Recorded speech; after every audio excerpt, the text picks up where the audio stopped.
meus amigos, isto são paisagens espetaculares. Muito fixe, meu. Aqui o Douro todo deste lado. Pá, vale a pena, sim senhora. Nós estamos a fazer agora a descida para até ao Pinhão. Venham cá passear, que recomendo.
É um prazer ver a casa cheia, aqui o pessoal todo bem disposto.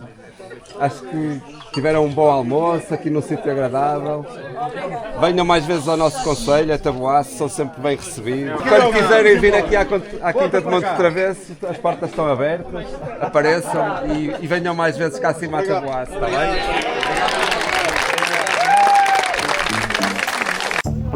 Tá bom? Tudo?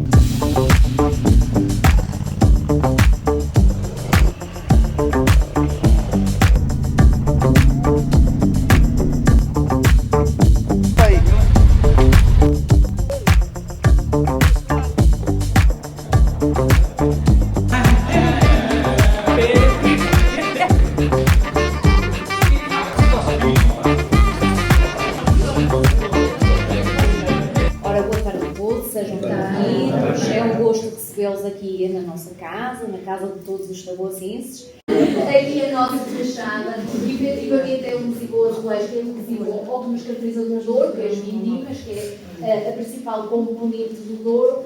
Mas o que é essencial e o que a nós nos move são as pessoas. Antes de mais, gostaria de agradecer ao Leandro e à Anabela por nos ter recebido aqui na Câmara Municipal, a disponibilidade deles desde o primeiro minuto.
inscreve no canal, deixa like, vai, inscreve no canal, vai.